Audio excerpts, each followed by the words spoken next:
This is our presentation for RSV by Lauren Humans, Sage Murphy, Grace Saunders, and Sienna Burnham.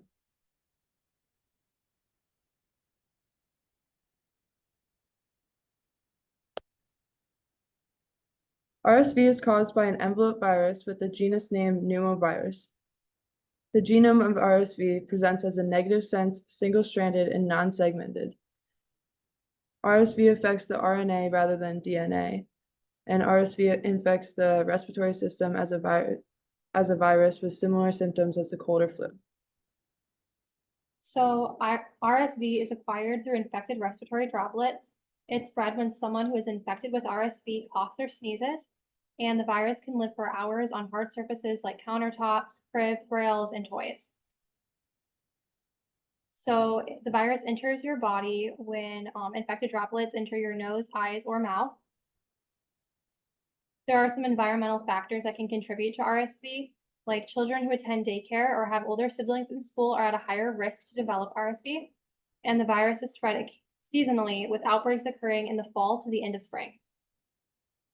So some of the characteristics of RSV are that when someone has mild RSV, it primarily affects the lungs and upper respiratory tract, whereas when someone has severe RSV, it can spread to the lower respiratory tract and cause things like pneumonia and bronchiolitis. Some signs and symptoms of RSV are runny nose, decreased appetite, coughing, fever, and sneezing, headache, wheezing, and dehydration. How long until an infected individual begins to show symptoms? Typically, people can develop the symptoms within 4 to 6 days with them being infected, and these symptoms may not appear all at once, but if they do worsen, you should call your provider. How is the disease diagnosed and distinguished from other diseases? RSV can be confused with the flu, COVID-19, and the common cold because they have very similar symptoms.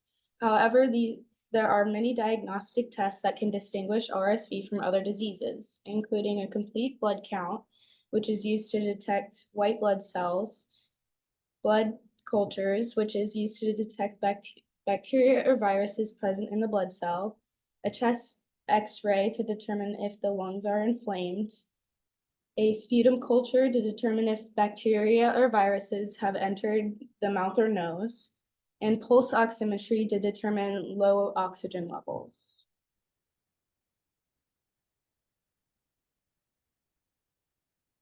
How serious is the disease, and what's the treatment?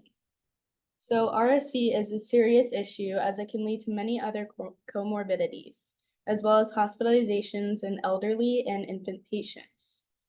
Treatment. Supportive care can be managing the fever, giving lots of fluids, and creating moist air to breathe. Hospital care includes IV fluids, humidified oxygen, mechanical ventilation, or bronchodilators or steroids. Pros and cons. Pros. It can be managed in the comfort of your own home. Cons. If symptoms worsen, the patient may have to take a trip to the hospital. Research towards new treatment options for the disease. There has recently been a developed disease that was approved for RSV in adults called Abrysvo.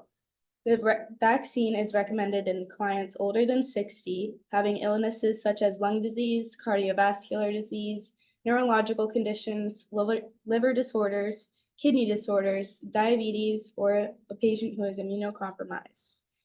There is also a new immunization for infants called nirsevimab.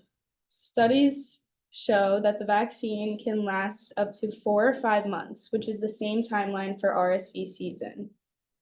In addition to these two, there is an additional prevention medication called palivizumab, which is an antibody that is given to babies monthly and only recommended for infants who are at high risk for developing RSV. So just some unique and interesting facts about RSV are even healthy babies can get very sick from RSV. You can get RSV more than once in your life. Breast milk has antibodies against RSV. An estimated 58,000 and to 80,000 children under the age of 5 are hospitalized in the US each year. The majority of these cases are infants, and almost all children contract RSV by age 2. And then this is just our Works Cited page. Thank you for Thank you for listening. listening. Thank you.